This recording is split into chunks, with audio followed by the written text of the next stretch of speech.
Yeah, Wings are up 4-2 right now in Boston. Alrighty, welcome back to another Wisco Fanatics I almost said Wednesday, Tuesday evening. Today we are discussing the Green Bay Packers, the more fun show that we're going to have this week, to be honest with you. But we have the Green Bay Packers win over the Detroit Lions last Thursday on Thanksgiving, and then we are going to preview the Packers' first matchup of 2025 with the Chicago Bears. So first time Packers and Bears are facing off this year, and it actually means a little bit of something, and we'll talk about it, but we're going to hit the intro and we'll get started with the recap.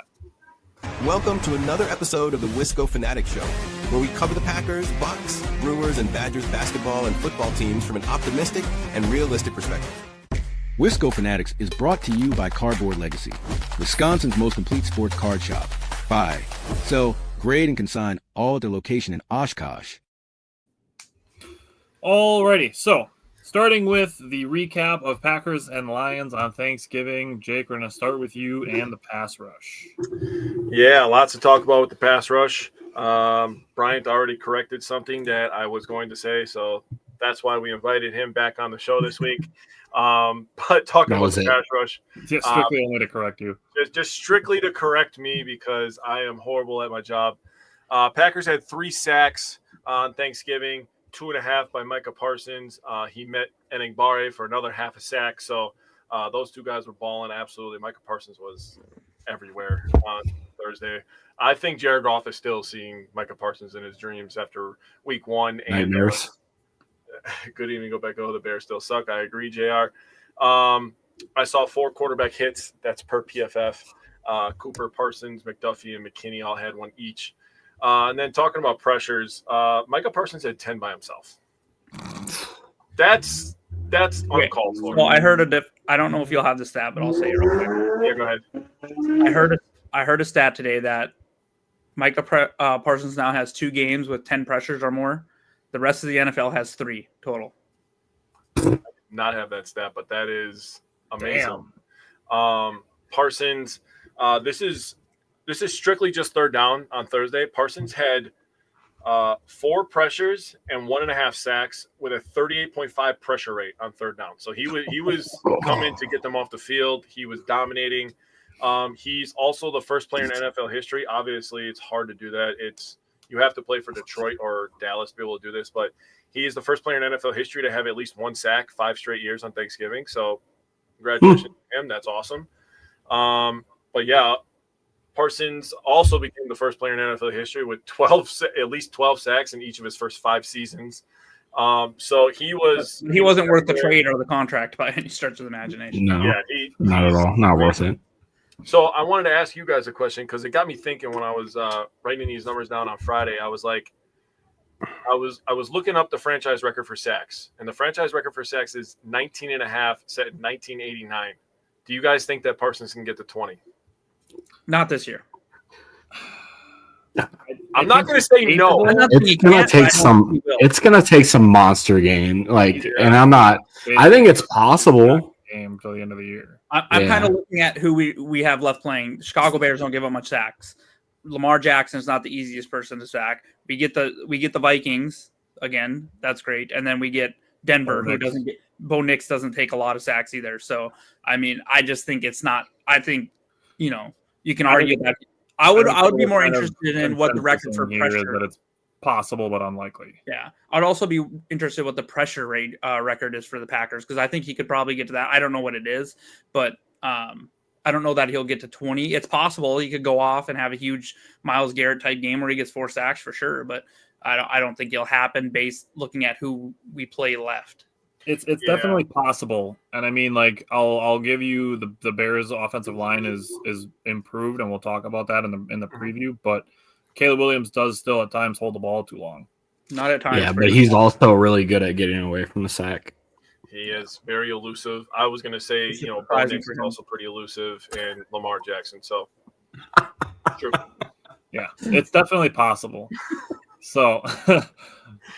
You're going to be serious. Anything else you got to say about the pass rush? No, it's all good. Okay, so when Jake brings up that he had a 35% pass rush win rate on just third downs alone, for reference, 20% is really good. Mm-hmm. That alone is really good. So it'd be 35%. JR said he's not getting away from Parsons. I mean, that's a race I'd be interested to watch. And like I said, we'll talk about that. With Mike, like Jake said, he is a sack and a half away from his own career high for Micah Parsons. So Micah Parsons needs 1.5 sacks through the rest of the year to break his personal record. So I think that's definitely going to happen.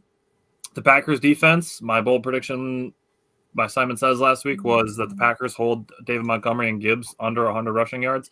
They had exactly 100 rushing yards. And the D-line was a big part of that. And honestly, the other big note that I had from the defensive line is that losing Devontae Wyatt is devastating, and I am gutted for him. We'll talk about it in the preview, but that's pretty much where I'm at with the defensive line. Simon, like I said, 100 rushing yards to Monty and Gibbs. How'd the Packers do against the run?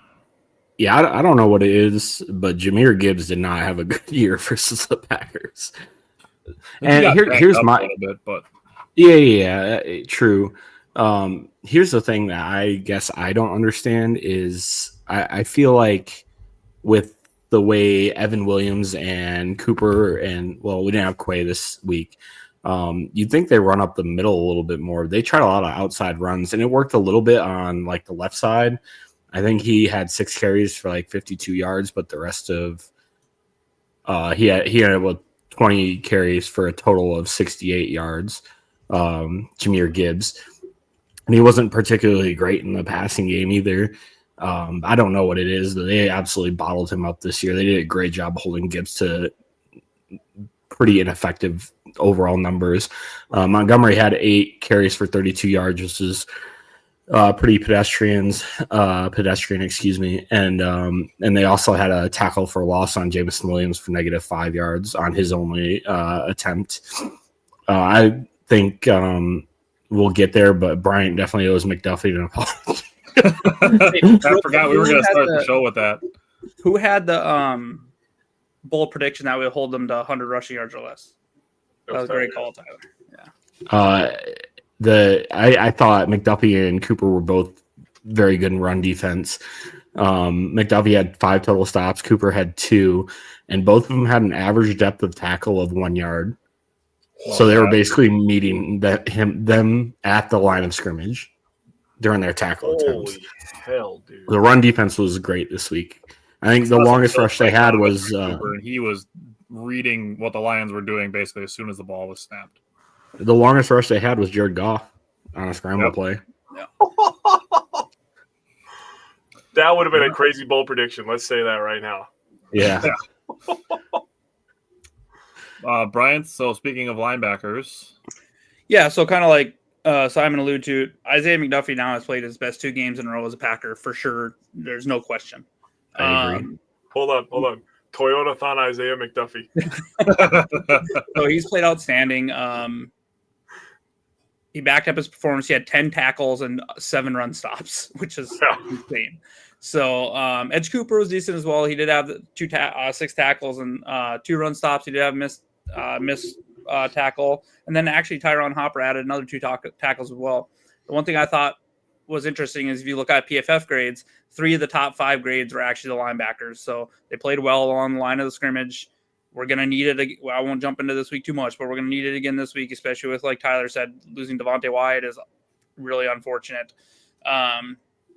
So they still struggle a little bit in coverage, but it's hard when they're doing a lot of quick throws. I'll say Cooper did give up 32 yards after the catch, so he got kind of beat on a crosser, if I remember right, or something like that. And then so they were 7 for 9 against them in coverage. But, I mean, a lot of times when that does happen, you see McDuffie a couple times smoke someone right after they catch the ball. That's fine. I'll talk more about what I think they should do this week. But overall, a really good game by the linebackers. I'm hoping we get Quay Walker back this week. Yeah. All right. 3rd and 4th down defense.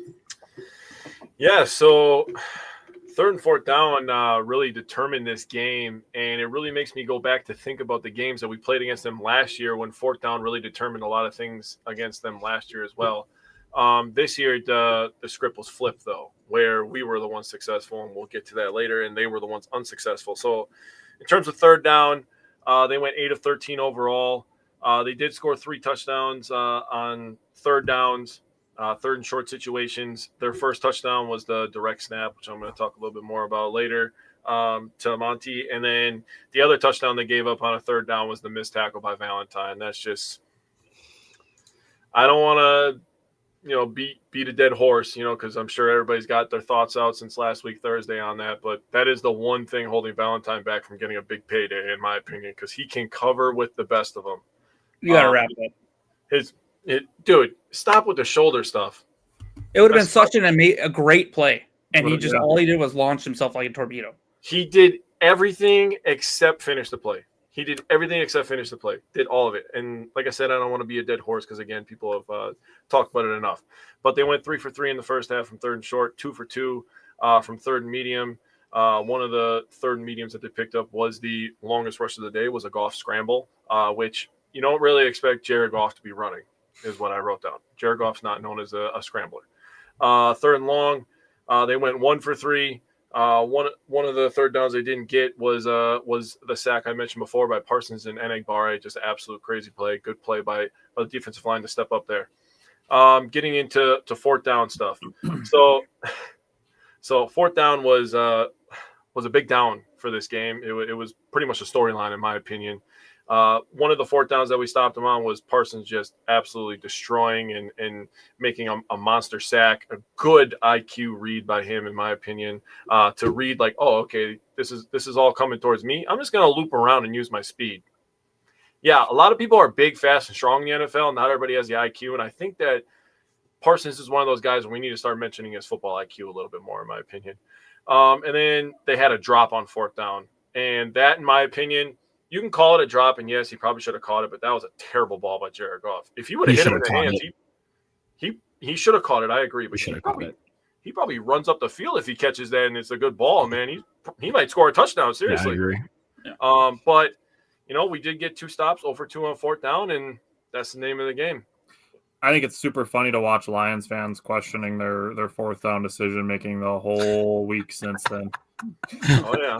Do they do that? They do that. Why are we taking the point? They were doing it the week before too. Yeah, because I don't know if you guys saw that. They're like 0 for 7 on fourth downs in like the last 2 weeks. Yeah, they went 0 for 5 against the Eagles. Damn. Giants. Yeah, back to the Valentine. Or yeah, I'm sorry, the Giants. The Giants. My bad. Because I should have talked about the tackling, but even if Valentine's like, oh, I don't want to put a lot of body weight into like another person's body weight because I don't want to get injured. Dude, just grab his ankles. Like literally just wrap up his ankles. Yeah. Make him try to pull his feet out from you. Dude. Do something there. Because that was such a great play read and he just whiffed it. You read it perfectly. Bro, even if he does the thing where he just tries to latch onto the ball and is pulling the ball, your buddies are going to come over there and help you, man. So you can slow him up. Literally just run into him and bear hug him. Yeah, seriously. Yeah, do the Antonio Brown on the field goal stanchion. Hey, Jameson Williams did that versus the Lions. Got flagged for it. All right, secondary.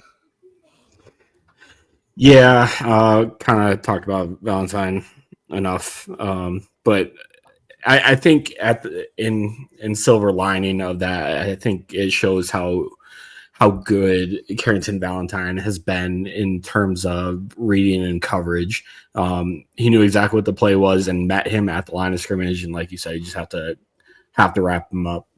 Overall, though, I thought this was maybe one of the weaker games by the secondary for the year. They allowed 20 for 25 completions, and 2 of them were drops. They had 2 penalties, no forced incompletions, and allowed 2 touchdowns through the air. I don't know what to say. I just think it just wasn't their strongest performance. Yeah, that's fair. Red zone defense. So red zone defense, let's talk about this. So first drive, they get down there. Monty takes over the last 3 plays. He gets an 8-yard run, a 3-yard run on second down. Now they're at 3rd and 4, and they do a direct snap. And everybody's like, "Oh, everybody should know that Monty was going to run it in." I'm like, dude, have you not watched the Lions game ever? They had Jared Goff out wide. They've thrown it to Jared Goff before, and Monty has thrown the ball plenty in his life. Yeah. So they literally threw the ball back to Jared Goff in another play in this game. They did. I literally got into an argument with a Packers fan. He was like, "You should have known that Monty was going to run the ball." Dude, you can't know that for sure. You cannot talk in absolutes, okay? That's the first thing. But whatever. He runs it in, touchdown lines, okay? And the most annoying thing to start this game is that every time it felt like the Packers took control, the Lions were responding to their credit, I will say. They were responding with a touchdown to our touchdown. Well, the second red zone drive or trip, I should say, was literally just one play. It was a 17-yard touchdown to Tesla. That was a really good play design. I don't need to explain it. Everybody's seen it, but that was elite play design in my opinion. Really good strike by Jared Goff, touchdown. They had good protection on that play too. Yep.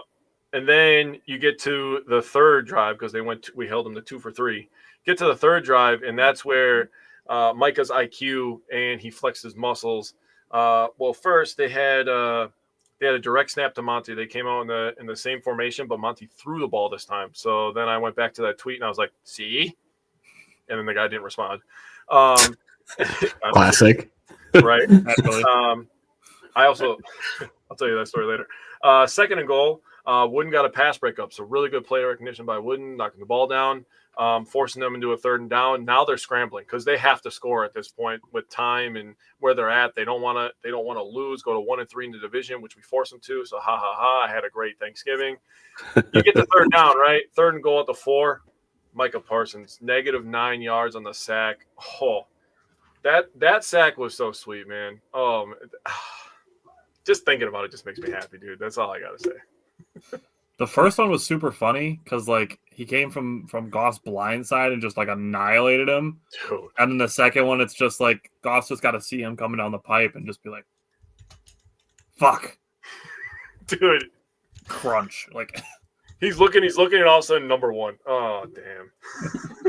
That guy's not on my team. That's the wrong number 1. All right. Brian, how did you feel about special teams? Yeah, overall, I thought they played a decent game. Good on McManus. It's really big to hit that first field goal for the 45-yarder for one. That's been a testy for us, like distance for us. If you don't make that kick, that could be a momentum boost swing. The crowd probably goes, gets really into it. Yes, I know, Tyler.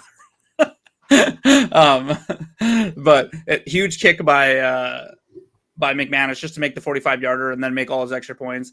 I'll say I wasn't a huge fan of. We kept kind of kicking in it for touchbacks. I feel like our kick coverage has been really good all year. So I was happy to see in the second half we stopped giving them free touchbacks because I will say we were fighting field position for the first quarter of the game or so. We did give up one bigger punt return, but our kick coverage was pretty good overall. I'll say we missed Savion returning kicks. So other than that, just that's 2 solid games in a row. Keep stacking success. We'll need it again. I'll let Jake talk about the weather this weekend, but it's not going to be easy to kick in, outdoors here coming soon. So, just keep stacking that success. So one thing I saw this week was the average difference in average field position was like 6 yards between us and the Lions, with the Lions having the advantage. Yeah, which doesn't seem like a lot, but it's a decent amount. But if you do it over every drive, it starts adding up. Yeah, and then that's per drive. Okay. Oh, that's per drive. Yeah, so good point. Yeah. Yeah, sorry, per drive, not total. Yeah, and I would say that was probably heavily weighted in the first quarter. So good job by our defense not letting them, and also good job by our offense when they were pinned way back. That's for second drive. They went all the way down the field. So yeah. Yep. Yeah. All right. Jumping into the offense, let's start with the tight ends. Yeah. I will say this is how you utilize Luka Musgrave. I know we only had one catch for 23 yards, but that's exactly how, they should utilize him. Huge catch, diving catch down the sideline on a long crosser for 23 yards. He outsnapped the other tight ends this week with 36 snaps. Wiley had 32 snaps, and Fitzpatrick ended up with 15. And the other 2 ended up failing to catch their lone targets. But I thought Musgrave also, this is back-to-back weeks where I thought he had a pretty good blocking grades. I like how they're using Wiley too. I do too. I think they're doing a good job. I think he'll end up having a game where he's going to end up having like 30 or 40 yards. Yeah. And then maybe a touchdown. Yeah, I think we found our number 3 tight end going into next year with Wiley for sure. Yeah. Depending on what happens with Musgrave, he might even move to our number 2. And it also depends on Kraft's health. Yeah. Yeah, it'll be. I love seeing the way that they use Josh Wiley as a lead blocker. It's awesome, and you could almost even mix him in as like a fullback a little bit too. With Musgrave too, like Simon, you brought up a really good point with using him in a certain way that they did. If you put a linebacker on Luke Musgrave, that's a mismatch. Yep. Musgrave is fast enough to get away from linebackers. He showed it by getting away from Alex Anzalone, who is a pretty solid linebacker in the NFL. Yeah. All right, wide receivers. Yeah, I mean, I don't know what else I can say other than hell of a game for the most part. I mean, especially from Wicks. Like, he's weird, man. He'll disappear for a while, and then he'll have a game. You're like, this guy's the best wide receiver on the team. It's wild. I mean, 2 huge touchdown catches. Both of them were, I mean, that first one, you can cry all you want and say his feet weren't down. Stop clipping the second part. His foot was in the end zone when the ball hit into his hands. Like, I'm sure we would be upset too, I guess, if they said it was against us. Be like, oh, how do you secure it so quick? His foot was on the ground when the ball hit the hands. What else did they go off of? And then he secured it pretty much immediately. And then he got his second foot in. It was an amazing catch. Complaining that the ball was moving, but he only moves it to bring it from his hand into his body. Yeah. It touches, like the tip of the ball goes into the palm of his left hand, and the tip of the ball stays in his left hand the entire time. Yeah. So amazing catch by him. Amazing throw, by the way. That's just one of those throws where you're just like, what the? So then even a second touchdown, though, really heads up play on hit by him on third down to then catch that ball secure and then dive and then reach it over the goal line. Because otherwise we're sitting there at 4th and a half or 1 yard and everyone assumes run. So then it becomes a little tricky of what you do there. So great job by Wicks. And then he seals the with a crazy catch with one shoe. Like how you keep running with losing your shoe like that, like a cleat that goes up to your ankle. He was going up. Yeah, it's just weird. It's wild. And then so he was 6 out of 7 targets he caught for 94 yards and 2 touchdowns. So just amazing game by him. Watson had kind of an interesting game. He didn't get credited with any drops, but I could argue that he had 2 of them. The one on that third down before Wicks's catch, and then one where he was running down the sideline and Jordan Loveday hit him in the hands and it bounced off his hands. Would have been a hell of a catch, but it hit him in the hands. I bet you Watson would tell you he should catch that. But then he makes up for it with an absolute great deep catch. And for the cornerback that's crying in the damn locker room afterwards, dude, that's barely hand fighting. You reach out and grabbed his hand way like that. That's normal contact in the NFL. We see that all the time. He did not shove you forcibly at all. And then he ran a hand gently caressing his back. Yeah. He said he was rubbing his back to sleep. And he was saying, "It's okay, baby. I'm going to catch this and go in the end zone. You can go take a break." like great, 51-yard touchdown. We have not seen much of that from this year. Our long touchdowns have been like Kraft destroying people and running down the field. We have not seen a lot of deep bombs for touchdowns this year. Yep. We've missed some shots. Golden has had opportunities.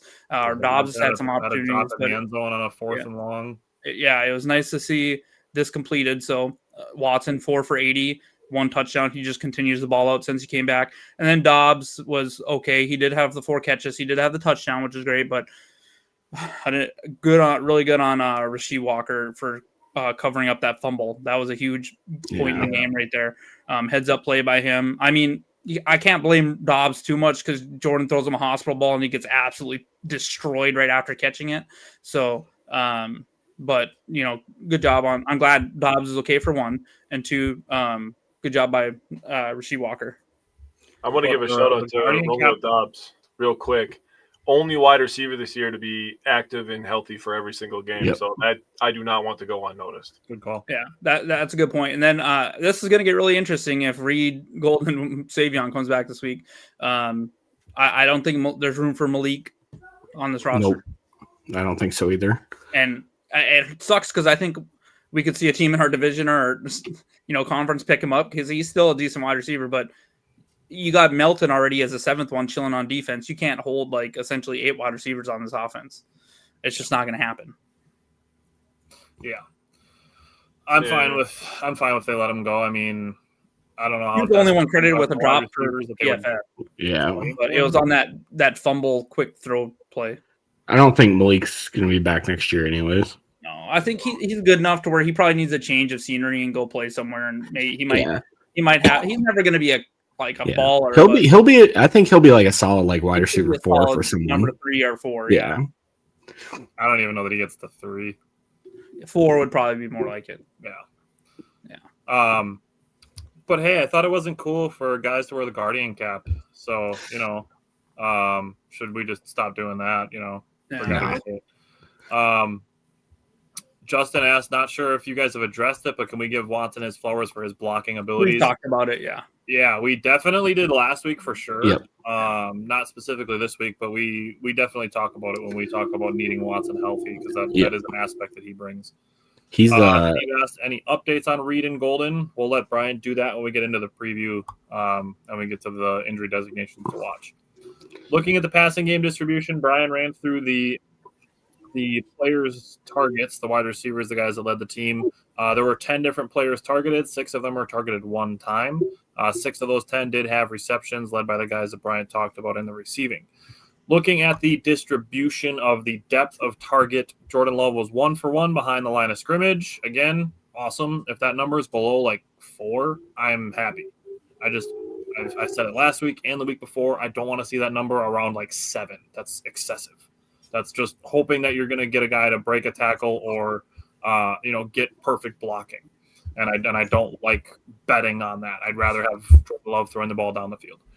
Jordan Love from 0 to 9 yards was 10 of 14 with a drop, had 2 more touchdowns in there. He had 3 for 7 from 10 to 19 and 4 for 7 from 20 plus. I love that we took more shots down the field this game, something the guys were calling for during the Vikings game. But Love was kind of playing safe that game, playing conservative. This game, not the case. Throwing the ball down the field, Love had 2 touchdowns with 20-plus air yards, so I love that. Looking at the 0 to 9 and 10 to 19, looking at 10 completions versus 3 completions.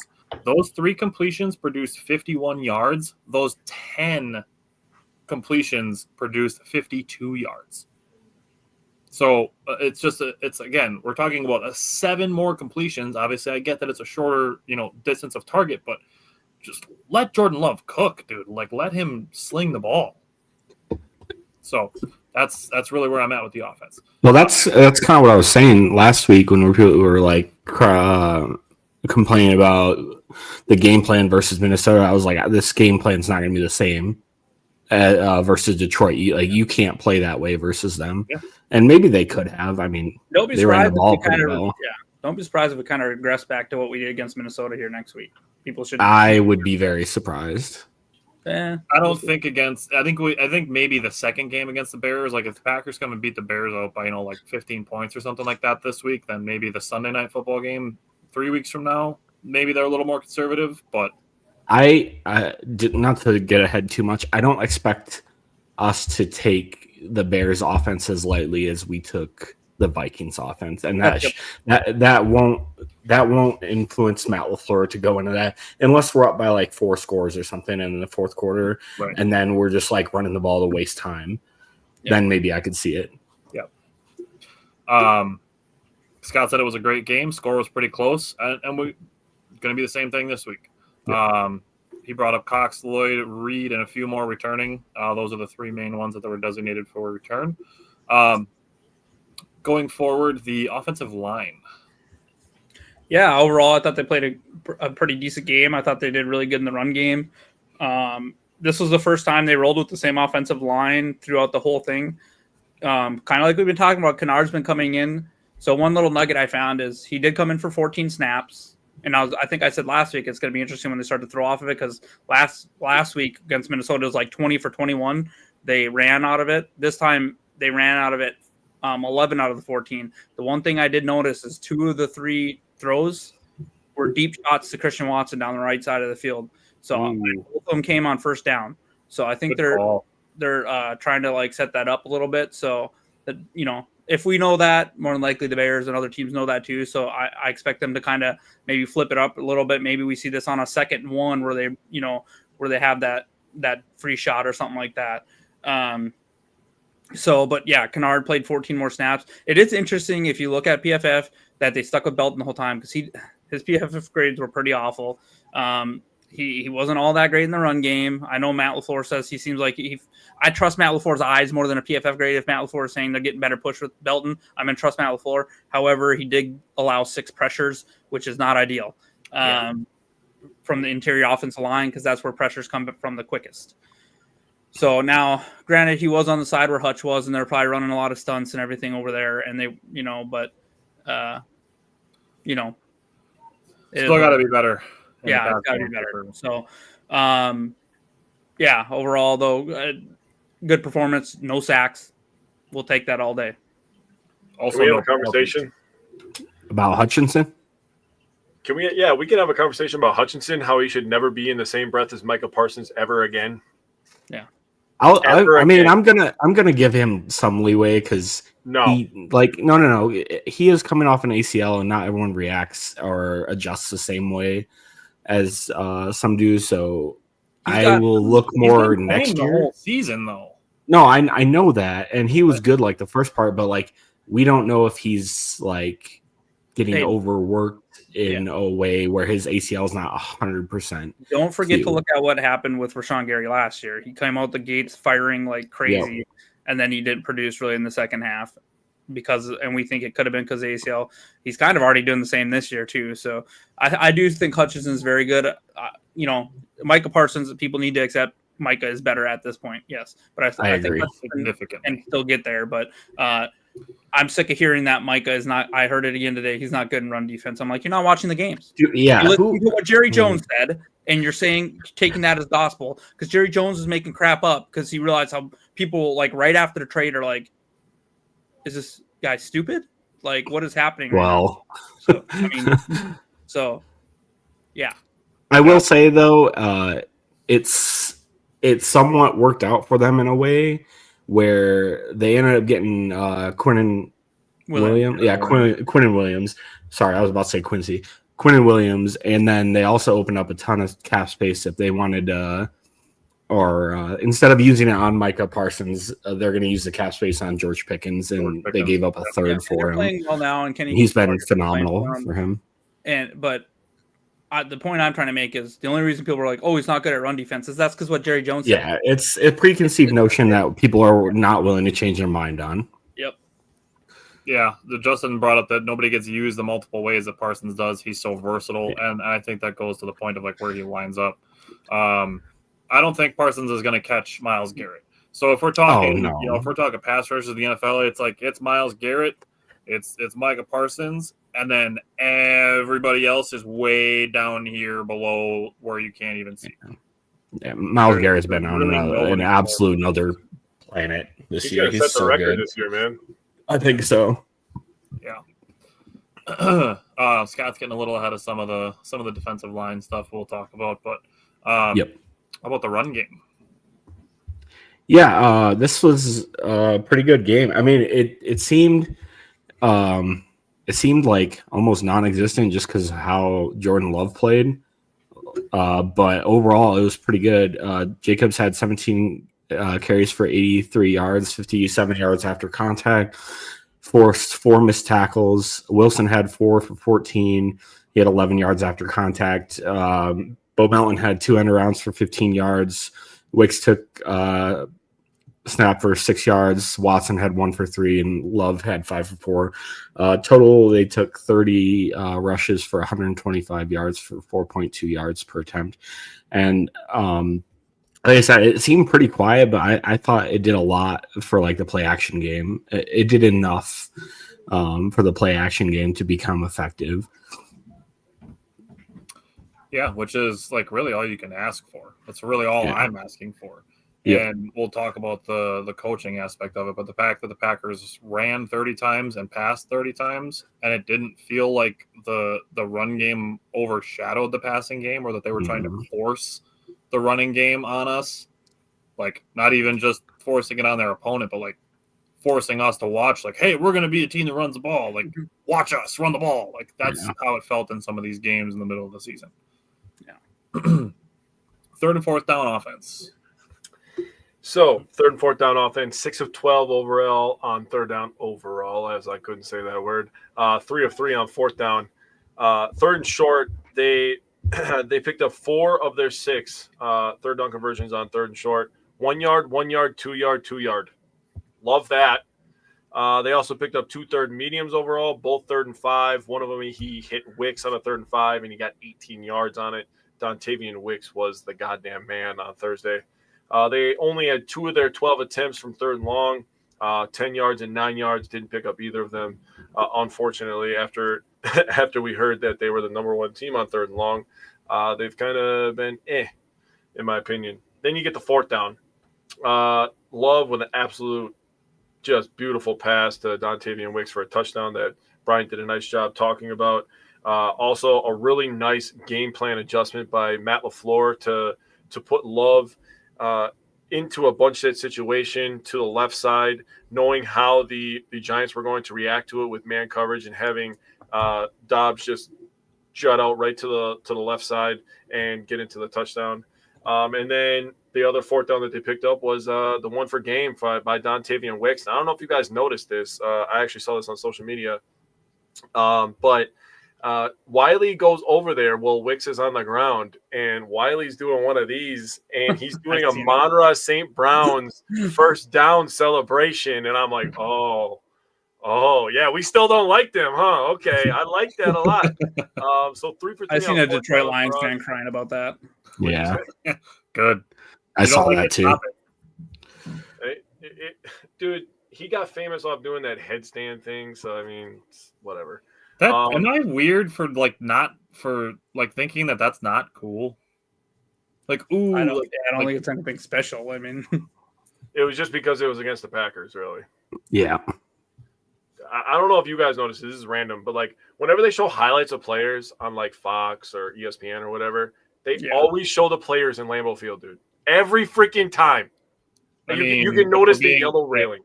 If we're being honest, what would we say is the best venue in sports? I mean, I'm not disagreeing, but they always show players in Lambeau Field. That's what you get when you have the best stadium. That's true. You want to show them off where they're at the best. All right, looking at the red zone, this is pretty short. They were 2 for 2. The first trip was set up by that Luke Musgrave catch. Gave them a 1st and 10 at the 11-yard line. Got a couple runs. Got a 12-man penalty on the Lions that set them up 4th and 1 at the 2-yard line. That was the Romeo Doubs touchdown. The second trip started a 1st and 10 at the 19-yard line. Had a couple 5-yard passes to Romeo Doubs. He fumbled the second one. Rasheed Walker recovered it. Also added a defensive face mask. Packers had a 2-yard run to the 1-yard line with Josh Jacobs. And second goal at the 1-yard line, Jordan Love threw one of his 2 touchdowns to Dontavian Wicks. So the Packers were 2 for 2 in the red zone. 100% is always good. And the Packers won the game. So I'm not going to be like, oh, they needed to get more chances in the red zone.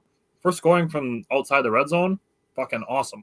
And for scoring from in the red zone at the same time, awesome. No complaints. All right.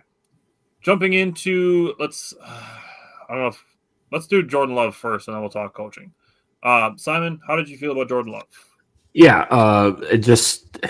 I think overall he kind of started off pretty slow, and he missed a couple, I think, gimmies in this game. The Melton one down the sideline where he drew up the linebacker and he was wide open, and he missed a crosser to Watson. But then after that, I thought he was absolutely phenomenal, and every time they needed him to make a play during this game, he made a play. And I feel like not every throw was a gimme during this game. He had a total of, I think, 10. Hold on, let me confirm before I'm talking out my side. He had a total of 9 contested catches thrown during this game.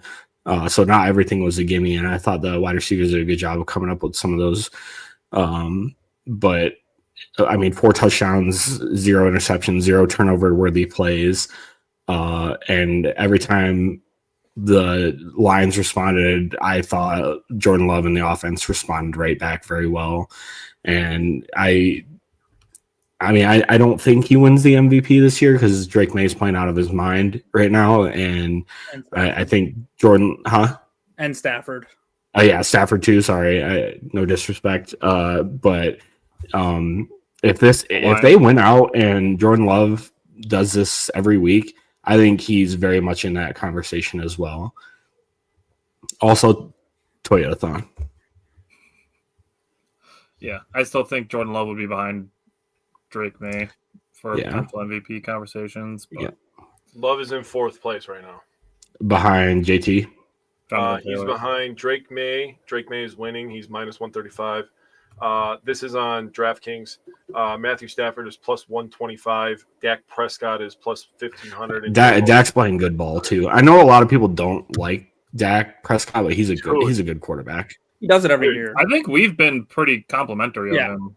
He's I think a lot of casual maybe football fans don't see it the same way. Like they hate the Cowboys, so therefore Dak's garbage. But he does have he's a good talent around him. Yeah, he does. He does. I can't think of a time he hasn't played with like top end wide receiver talent. Even like Jake Ferguson's been good. Yeah. You could use the same argument though. He's playing with a bad defense. It's not just offense. You know what I mean? So like it's almost like the Rodgers situation when our defense was bad and Rodgers was carrying us. You know, so it's the same thing in 2014.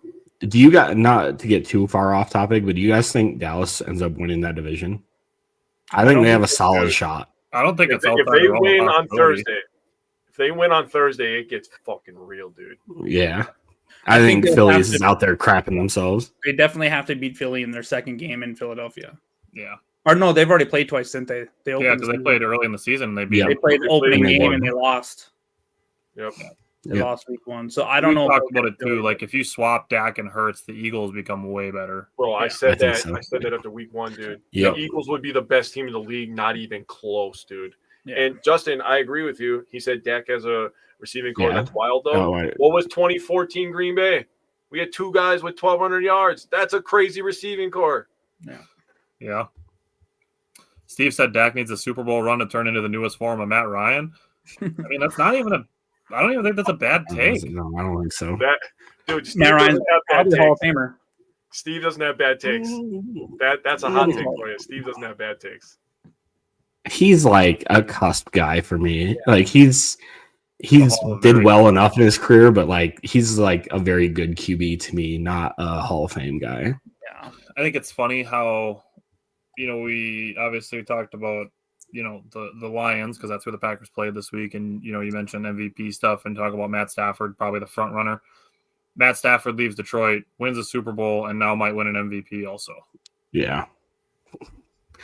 I always think it's funny when Lions fans are like, "Oh, the trade was very even." Like, I don't know. The instant the Rams won the Super Bowl, it's not looking like it. Yeah, Steve said I wouldn't be surprised if the Cowboys get a lot better in the next 5 years. Same. They could really use like a really good edge rusher. Yeah. Probably the one thing they're missing. The problem is they need to get better before the next 5 years. They need secondary help so bad. I don't know how old Dak Prescott is, but he's not too old. I don't think. I think he's like 30. Yeah, something like that. Bryant, what did you think about Jordan Love? He's 32. He's not like super old. He's getting he's older than I thought for sure. But he's not old for a quarterback by any means. Yeah, but if they need to get better, you don't want to get really good when he's 37. Yeah, the Rams are good with Stafford at 37. The Packers got really good with Rodgers at 37. Yeah. So shut up, Bryant. Okay, fine. Anyways, so Jordan Love. McDuffie's a good player, Bryant. Just bring back Royce Newman too. Oh hell no! I wonder if what was the other offensive line? We need help at defensive tackle. I wonder if we can get Lancaster off the couch. We're freaking Dean Lowry, dude. Yeah. Dean Lowry was okay. Yeah, he had a couple of good years. Lancaster was bad, but Lowry was okay. Lancaster was bad. Anyway, so Jordan Love, man, I don't know what he just loves turkey or something. This dude absolutely cooks on Thanksgiving. Yeah. I know it's Toyota-thon too, but yeah, just he started off a little shaky, 4 of 11 at one point or whatever with a couple off throws, but then he just kind of went on absolute fire. I mean, there's a couple throws that are just disgusting. The throw to Wicks for the touchdown is a disgusting throw. The throw to Wicks on the fourth down where he has pressure in his face is a disgusting throw. To throw that outside the numbers, make sure it gets to where it's going, and he still catch it, put it in a position where only his guy can get the hands on the ball. That's gross. And I don't know, dude, they're attacking the outside right now, and I swear like 3 or 4 catches a game, I'm like, oh, he was out of bounds. And they're like, oh, nope, he was in bounds. I'm like, what the hell? Like, they're playing on a very fine line there, but they seem to be very good at it right now. Just really 2 good outside throws on the touchdowns to Dobbs and Wicks. I know he said, I think he probably wish he would have led Wicks a little more on that one, but Wicks made a good play for him, and he still put the ball in the position to be caught. I mean, the throw to Luke Musgrave was a great throw, put it in a position where only Luke could go get it. Great catch, yes, but he still's got to throw it out there. So I feel like he had a couple bad throws early on. He shook it off, and then he just absolutely cooked the rest of the game. It's like there was one throw to Wicks where he absolutely it's an absolute cannon. The missile that he throws in between defenders, I'm like, holy. To beat that safety. Yeah, I mean, and good on Wicks to catch that ball because it was coming at 100 miles an hour, I swear. But like, just the overall, really, he's locked in right now. So hopefully he keeps it up. Steve said, I think I saw Love has the best quarterback rating all time after week 11. I mean, could be. I don't know that for sure, but Justin, I think I saw something similar earlier. So far, in the game right now. Got it right here, boys. Got it right here. Don't worry. There's a Toyota-thon number. Yep. Jake, go ahead. Something like crazy, like 33 touchdowns and 1 interception. Yeah, career as starter, week 11 or later, wins and losses 14-5, a 67.2 completion percentage, 34 touchdowns to 2 picks, and a 110.5 rating. The touchdown interception, the pass rating are best of all time. Jordan Love during Toyota-thon is 33 touchdowns, 1 interception, 31 deep completions, first in the NFL, 4,005 yards, and a 91.9 passing grade. That's from PFF. This one's from Zach Jacobson. People have different opinions about him. I like him. I think he's a cool guy. Yeah, I'm fine with him. 2000. This is Jordan Love's ranks among quarterbacks when throwing from a clean pocket. 2,214 yards, 4th. 19 touchdowns, 4th. 9.3 yards per attempt, 2nd. 81.1 completion rate, 1st. 15 big-time throws, tied for 3rd. And 130.3 passer rating, 1st. All your opinions about Jordan Love, you can shove them out the window or up your ass. I don't care where you put them, but if they're bad, get them out of here. Honestly. All those people that were questioning him early in the season, we need to stop with that. Let's put that to bed. This is the 3rd year as a starter, and he's just winning big-time games. At this point, you have to know he's a 4th quarter player, dude. He shines in the biggest moments. He doesn't care about that October crap, man. November and December, that's where Jordan Love thrives. But he threw an interception against the 49ers in the playoffs. He has 3 picks this year. That was also the fact that people keep bringing up the 49ers thing. That was 2.5 years ago. Yeah, that's insane that people bring that up. So, 1st year as a starter. I looked at it earlier. Got to modernize the They say he had 3 against Philly last year, fine, but he was trying to force things to happen. He was.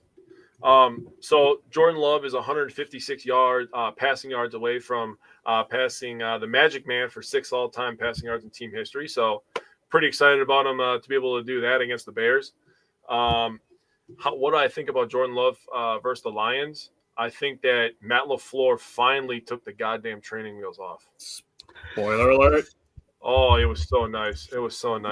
He's dropping dimes. And my favorite part about the game, also, I mean, the touchdowns obviously were very exciting. My favorite part about the game is that we tried to throw deep to Watson twice. And Jordan Love underthrew it. The 3rd one, he was like, all right. I was yelling at my team. I'm like, Jordan, throw that bitch out there, man. Let him go get it, man. Like, just put some air into the son of a bee, man. He just launches it. And 9 just runs underneath it. That's the good 9 in the division, by the way. Goes underneath it and catches it. And I'm just like, finally. So Jordan Love making the adjustments in the game was my favorite part of Jordan Love's game last Thursday. So if he's able to do that, he's using his feet a little bit more. Obviously, the shoulder, he's been fighting through that. Apparently he's got what is it? What is his shoulder injury again? Forgot what it is. Anybody know? Separated shoulder. I forgot what it's He called. he It's the same separated it. thing that Baker Mayfield has. The AC Sprained AC joint. joint. Sprained Yeah, AC that's what joint, it is. essentially. That's what it is. Sorry, I was having a brain fart and I couldn't think of sprained AC joints, apparently. But that's what he's been fighting through. So for him to be able to fight through that and still drop dimes 30 yards down the field, 50 yards on the field is insane to me. The toughness that he's showing, he had to show up in Toyota-thon. We all know that, right? We should have put a Toyota-thon counter on the beginning of the show. Dude, I need Jordan Love to win a Super Bowl so bad because Bears fans used to be tortured with the discount double check from State Farm because they owned every commercial. And you know Toyota has so much money and so many commercials. I think they lean into the Jordan Love Toyota-thon thing if he wins the Super Bowl. Could we cook up a Jordan Love Toyota-thon celebration? Oh, Like, dude, that's like a he good throws idea. a touchdown and then he's just like, like I don't know, something. Leave it to the professionals, Tyler. Let's go. What do you call it? Chat GPT or whatever. Yeah. Grok. Something. Cook up a Jordan Something. Love Toyota-thon celebration. I'll Steve, I find heard one. Colin Cowherd had the Packers. It's number 3 in his top 10 after week 13. What do you guys think? I think Colin Cowherd sucks. Yeah, he's got like Yeah, one good he's a take moron. for every 10 bad ones. Yeah. But, I mean, we'll call that. That's Three- why I'll I be don't talking know, about how much man. the Packers sucked at the beginning of the year. I wouldn't listen to him too much. 3's tough. But I mean, I could see it. If I think if we're playing well, I think we're a top 3 team. But there's I think just in a lot of general, they're probably around inconsistency. like 5. Yeah. All right. For me, looking at Jordan Love, Justin said Jordan Love Toyota-thon celebration AI in the works as we speak. So Literally I doing it agree right now. That the Packers threw 30 times, ran 30 times, but it felt like more. Jordan Love credited with 4 big-time throws and, like Simon said, 0 turnover-worthy plays. And I think even with 30 throws, he showed that there's enough to go around. Obviously, like I said, 6 of the 10 players that he targeted only had 1 target. And obviously Watson had 10, Wicks had 7, and Dobbs had 4. Guys are talking in the comments about Reed and Golden, and mentioned Savion being back. It's a great problem to have that you have guys you want to get the ball to. We saw it, very often where we have a quarterback who wants to throw at one guy, and it handcuffs you. Having a quarterback who wants to throw at 6 guys, that makes it tough for a defense. Now, that said, Jordan Love's average depth of target against the Lions was 11.9. That is beautiful. The games that I was frustrated with Matt LaFleur's play calling were weeks 3 through 9. So in weeks 3 through 9, Jordan Love's average depth of target never got over 9.3. And now he's been in the double digits 2 out of the last 3 weeks. Also, coincidentally, 2 of his last 3 games, he was credited with a PFF grade over 91 of his passing grades. Again, we take passing grades, we take PFF grades with a grain of salt, but there's some consistency there. Steve said, yeah, and without Kraft also. So that Jordan Love also, this is per next gen stats, targeted open receivers on just 6 passes. That's a 20% of his passes. That's a career low, but he completed 4 passes of 20 plus yards, had 3 of them with a defender within 3 yards of the receiver. So that's Jordan Love putting the ball in some super tight windows, making some really good throws. On the coaching aspect of this, in my notes, this is word for word what I wrote in my notes, A fucking plus for Matt LaFleur. I think this is his best called game of the year. If you look start to finish, you look at the first 2 games of the year, those are probably his other 2 best games of the year. And those games, it felt like they got a little conservative towards the ends of the game, didn't quite keep the pedal to the metal those games. This game, I don't think that was the case at all. I think they played balls to the wall the whole game. It was perfect. He let Love sling the ball around. He called good plays. He played aggressive, which is brilliant. I like the call to go for it on 4th and 3 at the end of the game. Saw a lot of mixed reviews on that decision to go for that 4th and 3. Bryant and Jake both brought it up. Christian Watson had that drop on 3rd down. That was a good play call because it would have worked if Watson catches the ball. And again, Watson probably tells you he needs to catch the ball. Now, that said, I can be swayed to agree that if you know you're going to go for it on 4th and short, that you run the ball on 3rd and short. I can agree to that to a point, but I also am not going to argue with putting the ball in Jordan Love's hands. The choosing to go for it on 4th and 3, there's perspective involved, and you can flip it either way. And this is the thing with perspective, it can be changed person to person. So the complaint that I saw from some people was that, that means that he doesn't trust the defense to get the stop. And I think the flip side of that is that you trust your defense that if you don't pick up that 4th down, so you're putting your trust in your offense, A, to get it, and then B, to keep the Lions out of the end zone from 53-ish yards away versus 90-ish yards away, depending on how good the punt is. Mm-hmm. So I think you can arguably flip it the other way and say you trust your defense more by trusting them to hold under 35, 40 fewer yards of field position. Mm-hmm. So it's a matter of perspective on that.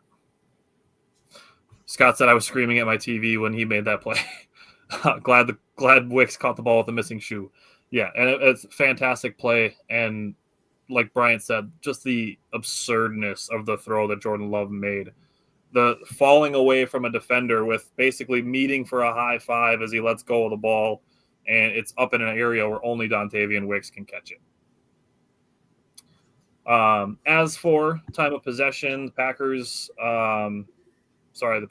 trailed by 2 minutes. It was 31-29 in favor of Detroit. Both teams ran 60 plays, so it's about as even as you could possibly get. But like Jake said, when he broke down the 3rd and 4th down offenses and defenses, that's pretty much where the game was separated. Mm-hmm. Anything else you guys want to say, Packers and Lions? No, I'm ready to talk about the Bears. Yep. All right, let's do it. Jake, since you were ready to go for it, what are you looking for from the Packers defense against the Bears? Yeah, Packers defense. So talking about the Bears offense, obviously Ben Johnson is the new head coach for the Chicago Bears. He had a lot to say about the Packers when he was thrust in as the head coach, talking about how he likes to beat. He enjoyed beating Matt LaFleur the last couple of years. Now, me personally, I'm sick and tired of hearing how Ben Johnson is undefeated at Lambeau and how Caleb Williams is undefeated at Lambeau when in that game Jordan Love threw 12 freaking passes. But we'll have that discussion in a couple minutes. In terms of the Packers offense, Packers defense. Packers defense ranks 4th in total yards, 6th in pass yards, and 8th in rush yards. So I don't know why I keep seeing Bears fans saying that the Packers can't stop the run. That's pretty weird when we allow less than 100 yards a game. Pretty weird. Bears offense, they're 6th in total yards, 15th in pass yards, and 2nd in rush yards.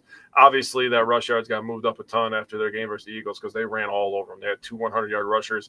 Kyle Monangai, Tyler and I are very familiar with him as we watched him at Rutgers last year. He was basically the entire offense, and he was a key for us to stop when the Badgers played Rutgers last year. That was pretty much me, Tyler, and Mike's key. Like, you got to stop this guy because they're not throwing the ball. They had a former Minnesota Golden Gopher quarterback, and he was just horrible, even with that good rushing attack from Monangai. But the rush attack is really the thing that you have to stop. On defense, I don't want to give some stuff away because I have some stuff in my X Factor, so that's all I'll say right now. Okay. Simon, what are you looking for from the Packers defense?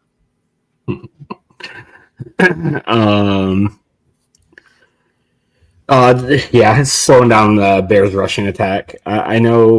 I think Caleb Williams has been better this year. I still don't think he has it, or at least in my perception of what I've seen from the Bears this year. I haven't watched a ton of their games, but I think they're winning off of defensive turnovers and their rushing attack. And their offensive line has been so good in the run game. And Joe Thuney has been a great signing for them. I think they gave up a 4th-round pick for him, but it's been well worth what he's able to bring to the table. And then just they need to contain Caleb Williams. He's been an absolute magician as far as avoiding sacks in the pocket and being able to scramble and just pull these plays out of absolute nowhere. So I'm looking for a little bit of I'm looking for a lot from the defensive linemen, interior defensive linemen, this game, and I know that's kind of tragic without Devontae Wyatt. And then I'm looking for maybe a little bit of spy action from Quay or Cooper. Yeah, I like that. Scott said Bears fans think they'll have over 100 yards each on Sunday, and Love will have 2 interceptions. I don't think either of those things are happening. Steve said Ondunze and DJ Moore have to be frustrated by Caleb's inaccuracy. So many uncatchable balls. Dude, he's a screen merchant. I swear every time I watch him, he's just throwing screens the whole game. I'm going to look it up now just because I want to know exactly what the numbers are on it. I can tell you right now, on the right side of the field, between 10 and 20 and then 20 plus, he is dog shit. Yeah, he's not good throwing the ball down the field. Dog. I mean, his average depth of target is top 10 in the league, but I swear it doesn't equate to what I see on, I don't know. I mean, he had a big day versus the Bengals that game. He's middle of the pack in big time throw rate. He's middle of the pack in big time throws. He's pretty good at not creating turnovers, I will say. Yeah, he's got 13 turnover-worthy plays. Jordan Love has 11, for what that's worth, considering the fact that Jordan Love has 35 fewer pass attempts. Yeah, he's so good at scrambling. He has the most time to throw in the league. Yeah, I'll just say what I'm going to say. Go for it. Yeah, so definitely first and foremost, they need to load up and stop the run, which will be a challenge because Chicago is the second best running game in the league this year. I will say if we let them run all over us, it could turn into like a Panther-esque type game pretty quickly that we want to avoid. I'll say kind of like you guys said, we have to make Williams beat us because I don't think he can. So if we jam the line of scrimmage and make him hold the ball, I think he will be in trouble. He's already, been slow getting around the ball. So out of 28 qualifying quarterbacks, Williams is 26 in percentage of throws before 2.5 seconds. That means he's not throwing the ball quickly. He's holding the ball. In fact, he's 60th out of 65 in time of throwing average at 3.3 seconds. Yeah, their offensive line has been good. Good luck holding Micah Parsons for 3.3 seconds on a consistent basis. Well, they could probably hold him. This is where the ref throws a flag. Yeah. They have been penalized quite a bit on offense as well. Something like 91 penalties on offense, I think, this year. It was something crazy. So, he's going to hold on to the ball. So I think what we need to it's also crazy that it's taking 3.3 seconds to throw the ball, but his completion percentage is only 58.1. He's last in the league in adjusted completion percentage. So he's not hitting people. So what we need to do is pretty much don't let him get quick throws off the line of scrimmage. I would say jam him up a little bit. I don't trust him to hit deep throws. And then Micah Parsons, is gonna, they're gonna be double tripling him. So we're gonna need Rashawn Gary or someone to step up, or maybe some middle linebacker blitzes or something to step up in this game to get quick pressure on Caleb. And like Simon said, when you get your hands on him, make sure you get him down. But they've only given up 16 sacks this year. 6 of those came on the first 2 games when they started 0-6 or 0-2. excuse me. So 6 of those sacks came then. So really since week 3, they've only given up 13 sacks. But yeah, just, make him make some tough throws because I don't think he's going to complete many of them. Yeah, and some of the guys, Scott, I know is a big one saying, asking about the guys filling in. Without Devontae Wyatt, it's going to be big on Carl Brooks, Colby Wooden, Warren Brinson, Barron Sorrell, Nazir Stackhouse, all of those guys. Yeah, Justin sent me a Toyota-thon video of Jordan Love. It's it's them animated from the Toyota-thon picture. But they're all more important now without Devontae Wyatt. You get all 3 of those guys have mentioned already. The Bears want to win by running the ball. And you can look at Ben Johnson said exactly the same thing last week when they're talking about their win against the Eagles. He said, we didn't win because of our passing offense. We won in spite of our passing offense. And so Michael will be the best pass rusher they've faced so far this year. So absolutely. So it's going to be interesting. It's strength meeting strength, and that's pretty much where it's at. I mean, the guys covered the run game pretty heavily. So, Bryant, what are you looking for on special teams?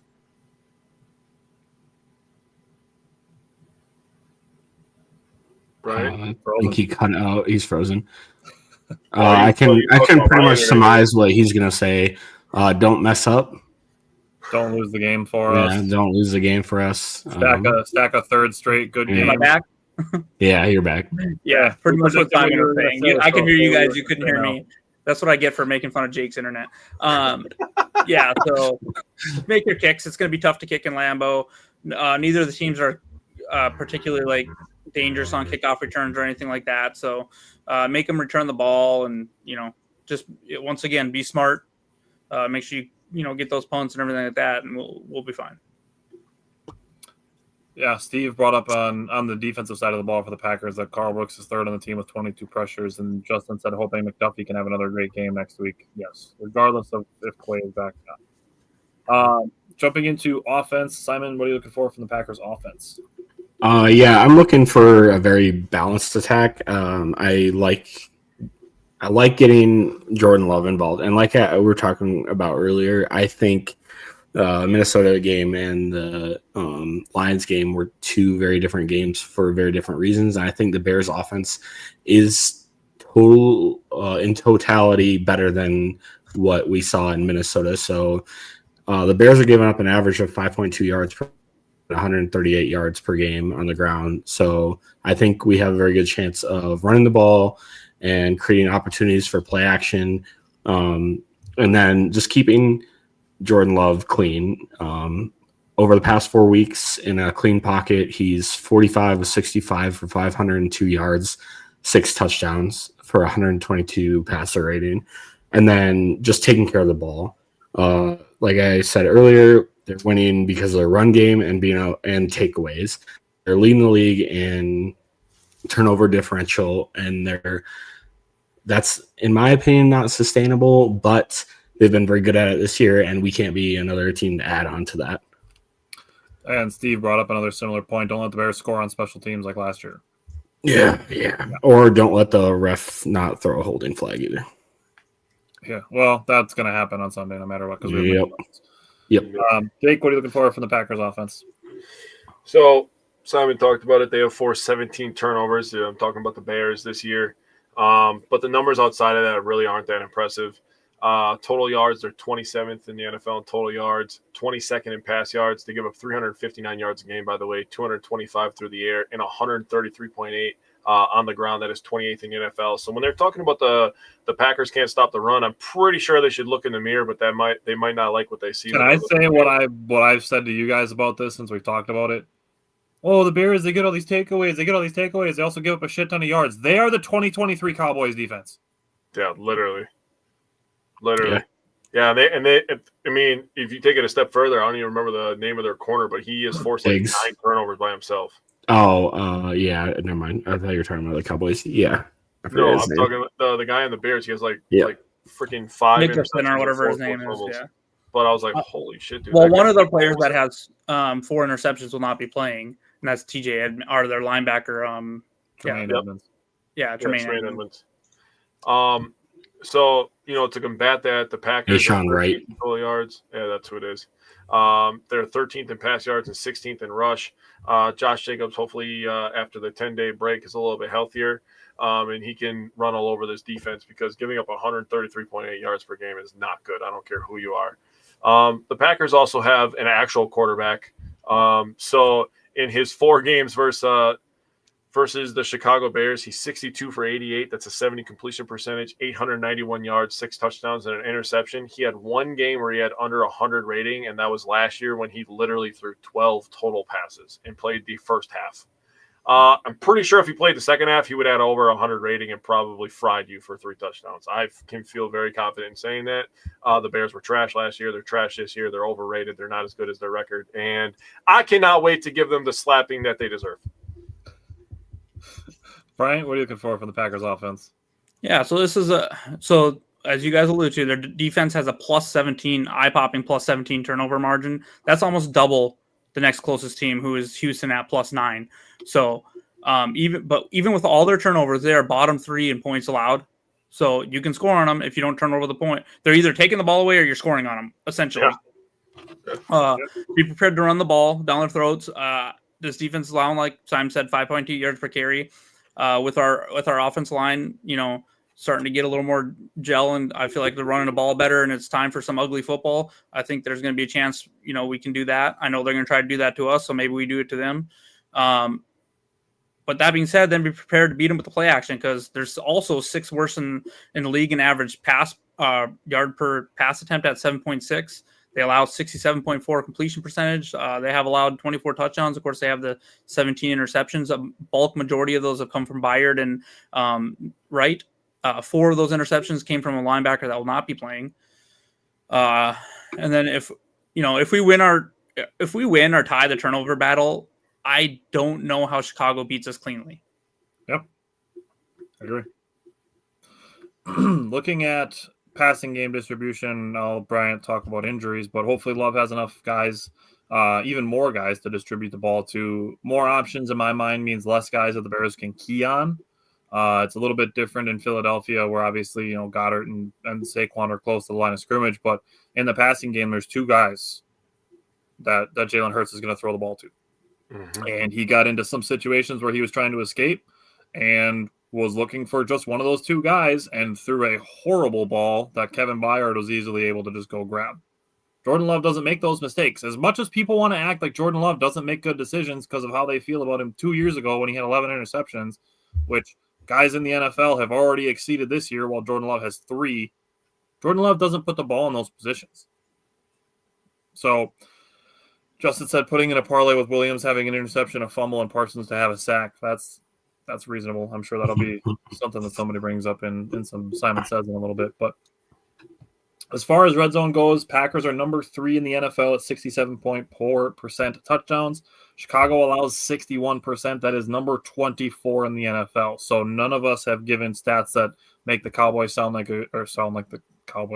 make the Bears sound like a good defense, except for their turnovers. So the Packers haven't been a team that turns the ball over. So the Bears' strength is not a weakness for the Packers. It's a strength on a strength. Real quick, Tyler, like just to add to your point, because I was interested, so I looked at it real quick. There's not a quarterback in the top 15 for passing yards this year that have less interceptions than Jordan Love. He has 3, and everyone else has at least 4 or more that have thrown for 27. The same, thrown for the top 15 in the yards in the league. Yeah. And what is it? Josh Allen, I think, has like 11 or 12. 10. 10. Okay. Justin Herbert 10. Sam Darnold 10. Trevor Lawrence 11. Geno Smith 14. Woof. Drake May. Who else has 10? 9. Drake May that we were talking about as being MVP candidate 6. I think Mahomes has a decent amount. Mahomes has 7. Yeah. Dak 8. Yeah. I mean, CJ Stroud has 6, and he only played 6 games or 9 games. Yeah. Like, let's try to find how many Matt Stafford has. Stafford has 4. 4. Yeah. Yeah. And 2 of them came last week. He's been a stud. Yep. He's been a stud this year. Russell Wilson has 3 interceptions. Yeah. Kyler Murray has 3 interceptions. In the top 20 for yards, actually 21, 22, 23. So you have to get all the way down to Michael Penix, who hasn't played in the last several games. The top 23 yard people that have thrown for yards, there's only one that has less interceptions than Jordan Love, and that's Jalen Hurts. He takes care of the ball. Yeah. Pretty well. Well, he doesn't have to throw the ball. He runs it. He runs, yeah. Right, but he's still bottom. He's last in the league. Okay, I'm sorry, fine. first in the league in turnover worthy play percentage. The point is that people start are with saying the ball and Jordan we'll Love give him turns their the ball credit. over a lot. It's just not true. Look at the top 23 yard passer are people that have thrown for passes. McCarthy has 10. Yeah, JJ McCarthy has 10 in 6 games. Looking at guys who have 4 interceptions, it just makes me laugh. Tyrod Taylor has 4 interceptions. Cooper Rush has 4 interceptions. Max Brosmer has 4 interceptions. Damn. You guys all have more interceptions than Jordan Love in 2025. Oh, my God. Did you know? I seen this today. For 2 games in a row, if the Vikings quarterback would have just Yeah, I thrown saw the that. ball into the dirt every time, they would have had a better passer rating in both of the games. I still don't understand how that's like calculated. How do you have 39 I don't or whatever, 36 or whatever? Because you're not passer rate? turning the ball over at that point. You're putting the ball in harm's way. Like you're literally No, making I it get worse that by part. I giving it just to the other team. how is that not a 0 automatically? Yeah, I don't know. I don't understand passer rating as I far don't as know, that that's goes. I mean, the Well, highest because passer you rate have is to have room for it to 158.3. not be negative. So like, like the PFF average is like 60. So like you have to go above and below. That's the other thing I don't understand. They grade quarterbacks so weird with PFF grades. They grade a lot of things weird. Yeah, that's fair. But like, there's only 4 guys that are below average in the league. Like, come on. Yeah. So as far as coaching goes, I would like to see Matt LaFleur beat Ben Johnson's corny ass, just for the fact that like you can't hire somebody without them mentioning the Packers. I hate that. The Bears cannot hire somebody without them It's so mentioning, we're going to beat the Packers. All of them. So for Matt LaFleur, just keep letting Love sling the ball. Trust him. I don't think it's a game where I don't want to give the other side of the coin, but in the interest of being fair, because we're optimistic and realistic, I don't want to see Matt LaFleur turn to Jordan Love and say, I'm going to protect you by not letting you throw the ball because I don't want you to turn the ball over. I want Matt LaFleur to let Jordan Love make that decision because I believe that Jordan Love is capable of making those decisions. So I don't want to see Matt LaFleur putting the training wheels back on for this game. Yeah, definitely, Steve. Yeah, that's exactly what it is. Yeah. Yeah. Okay. So let's jump into injury designations to watch for. Bryant, who are we all looking at? I know it's a long list, I'm sure. Yeah. So for the Packers, Reed, Lloyd, Cox Jr., and Colin Oliver were all designated for return. It's going to be interesting. Reed's been practicing. I don't think there's a chance Lloyd, Cox Jr., or Oliver will play this game. I think Reed has an okay chance if he plays. I think he'll be limited. No. Also, don't be surprised if Colin Oliver practices for 3 weeks and then they just don't activate him. I wouldn't be surprised if they're like, hey, let's just get him to practice and then push him to next year. That's definitely something that could happen with him. But we need the reinforcements. But Colin Oliver is not playing in the middle of the line. He's 245 pounds. I'm excited to see what he has for pass rush moves, but he's not going to help us much this year unless it frees other people up to kick inside. Anyways, aside from them, we have Quay Walker. I'm hoping can get back from that stinger. LVN was in a walking boot yesterday. Now, we've seen Savion Williams wake up in a walking boot the day of a game. However, the way LVN, what he said was basically, it wasn't where he's at, and he's hoping he can turn a corner soon. That doesn't give me high hopes that he'll play this week. It sucks because Wyatt is now on IR. And let's talk about this for a second. I mean, the Packers have now lost 3 preferred starters this year, in Jenkins, Wyatt, and Tucker Kraft on IR for the entire year. So, I mean, we're definitely battling through some injuries. So other teams that are like, oh, we have injuries. It's like, yeah, so do we. Thank you. We lost our best weapon on offense at the time that we lost him. So hopefully LVN will be back in the next couple weeks. I don't think he'll be this week. That's going to make Carl Brooks, who also only played 6 snaps in that game and didn't play last week, 6 snaps in the Vikings game, didn't play last week. I'm hoping he can get back because we're going to need him now. If anything, as Steve alluded to get some quick pressure up the middle.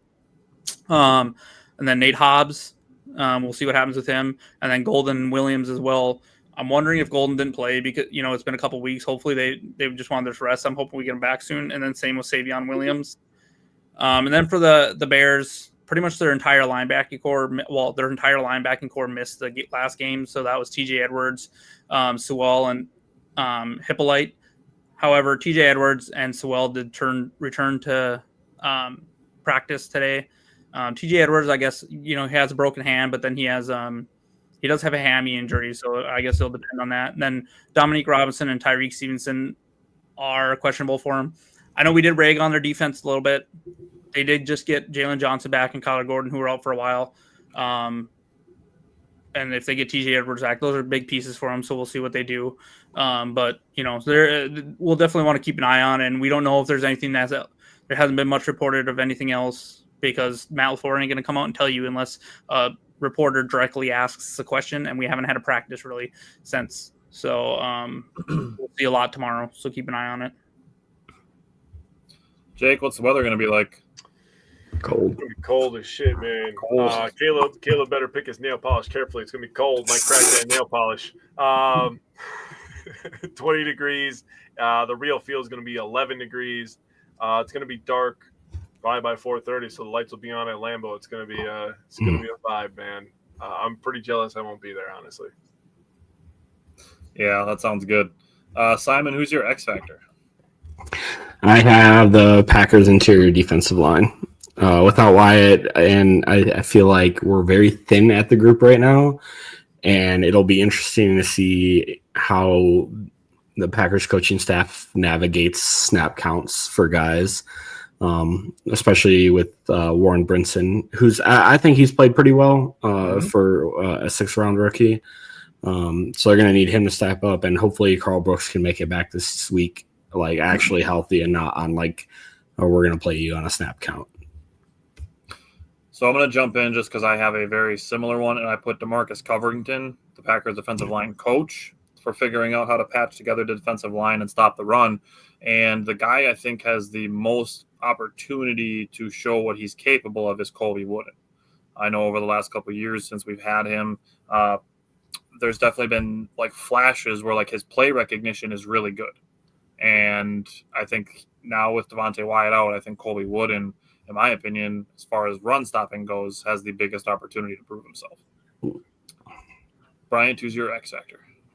Yeah, so I kind of got two, but I'll say the one is mine is the linebacker core, kind of like what you guys are talking about, because I think they're going to need to step up and help that interior defensive line and beat these Bears running backs to some holes because they're banged up front. This is where we need to get Quay Walker back because he's very good at this as well as closing the gap and being there, and also so the linebacking core versus Swift and Monangai, and then just make sure you're swarming the ball carrier. Jake, who's your X factor? I have Jeff Halfley versus Ben Johnson. That's going to be the matchup that everybody's talking about on the pregame shows. Going to be everything that they're talking about during the game. Chicago runs a very balanced attack. They throw the ball 53% of the time, run the ball 47% of the time. Packers run man 18.4% of the time, zone 77% of the time. Caleb Williams actually has a better completion percentage versus zone. It's only up to 61%, so it's nothing crazy. That's still below average in my opinion. And the Packers are 11th in the NFL in sack percentage, which is surprising to me. Most of that is obviously Micah Parsons, but they're at 7.21%, and they're 5th in ADOT on defense at 7.24. So those are all going to be things that you look for because Caleb Williams likes to throw the ball short, so that fits right into how the Packers have been playing defense anyways. He holds onto the ball. The Packers have a high sack percentage, high pressure rate. If you stop the run and you force Caleb to try to be a magician, as I've heard him be called, I think things could go the Packers' way. One thing I think that needs to happen is there's been a couple times this year against scrambling quarterbacks where Parsons makes a move inside and allows the quarterback to go outside. He's going to need to keep contained this week. So that's what I'm looking for, Halfley versus Ben Johnson. I like it. Scott said Parsons, Gary, Wooden, Stackhouse guys to step up. Let's jump into it. Simon, give me your score prediction from the head. I have us winning 27-24. Hey, me too. Tyler, is that you? Same thing. Nice. I got 27-21. That's better. I like that more. So there's a little thing I do with the scores that every time the Packers lose, I switch Bryant and Simon's name when I write down the scores on here because I write down everybody's scores every week. So Bryant, good job for you. You're on a 3-game winning streak. I have 31-23 Green Bay. I'd be very okay with that. All right, from the heart, Simon. 31-13. Ooh, that'd be fun. I went 30.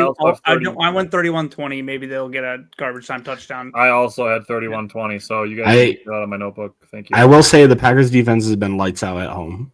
Yeah, I'm just gonna say that. True. I have 34-16. I have them whooping some ass, dude. Oh yeah, I love it. Love that. Scott said 27-21. That's definitely a head score. All right, let's get into some Simon Says here. And Bryant has probably 13 of them, so I'll let Bryant go first. Yeah, so my other X factor, my matchup was linebackers. Kind of my X factor is Josh Jacobs. I think we're going into this nasty cold weather. The offense line has been better, so I put the Packers running backs rush for 150 plus yards and 2 touchdowns. That works for me because I have Josh Jacobs over 120 yards and 2 touchdowns. Hell yeah. I like both those. Tyler, you have one on offense? I do, and it completely goes against what Simon and Bryant just said.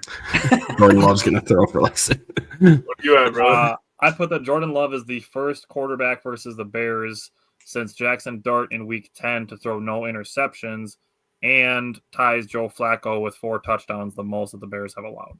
Wait, is that true? No, every quarterback's thrown an interception? It's only really? When was it? Week what? Week 10.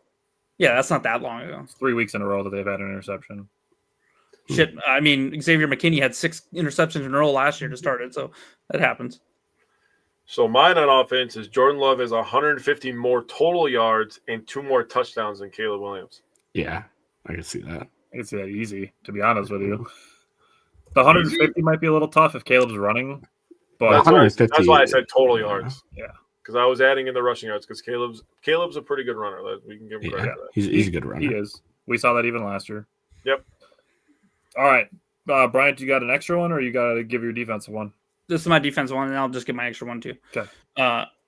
Micah, as Jake talked about, has 7 of 12 sacks in the fourth quarter. He has a strip sack fumble in the fourth quarter of this game to seal it, like he did against the Giants.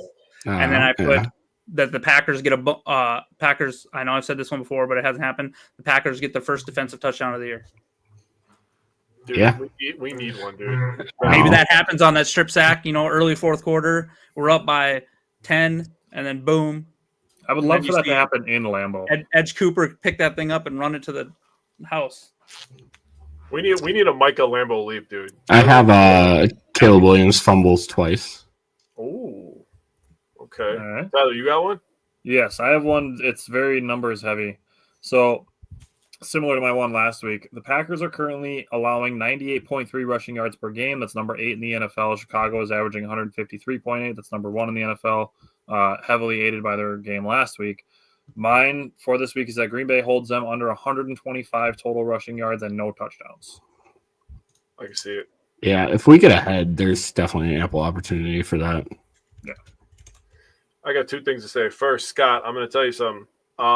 They should not be talking out of pocket in the first place because they have not beat us enough in recent memory to be talking the way they have. I have something to say about that when we get there. Scott said Jacobs 3 TD. That'd be sick. My one on defense is the Packers have 6 sacks, and they're the ones that force multiple turnovers. Yeah, 6 sacks might be tough, but that'd be awesome. Okay, so we can end on this. I saw this is ESPN Radio in Milwaukee. They were saying that Bears fans haven't been talking as much trash because they actually realize that there's something at stake. Because the Packers matchup for them is not their Super Bowl this year because they actually have a good record. Yep. Do you guys think that that's true? Wait, what? Do you think Bears fans have been talking less trash than they have in years past when they were No. I think they're talking the same amount. Dude. Yeah, I think. Have you been on Twitter? Dude, Twitter's it's a battlefield right now. It's terrible, dude. It's bad. I said something about my daughter today. I said, "What does she have to do with football?" Did you see that? Remember that interview that Aaron Rodgers had with that dude from Barstool or whatever? Yeah. I shared it in one of the other chats. That was it.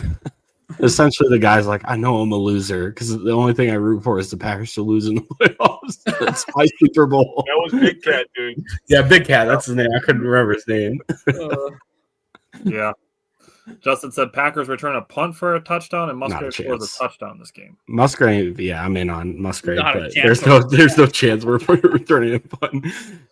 I think it's much more likely that Savion Williams returns a kickoff for a touchdown than the Packers returning a punt. Yeah, dude, the longest 100%. kick return the Packers had this year is 36 yards. That's the third shortest long kick return. Like I said, Savion's very good at getting to like the 30, 35, and then he just have you seen our punt return numbers? They're not good. Trust me, I looked them up today.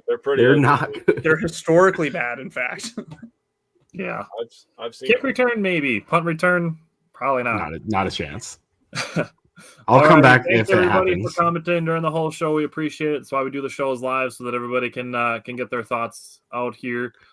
Scott said a Williams pick six right after Justin said Evan Williams is a sack and an interception. That's why We we do haven't the talked shows live, enough so about everybody Evan can Williams. comment on them. We appreciate that. Again, that's why we do it live so that you guys can get your input on it, so we can bounce stuff back and forth. We appreciate you guys commenting on that. We'll be back, win or lose or tie. Hopefully, Packers don't end up with a 2 in the tie column. I hope we destroy them 45-6. We will be back no matter what next Tuesday, and go Pack, go. Go Pack, go.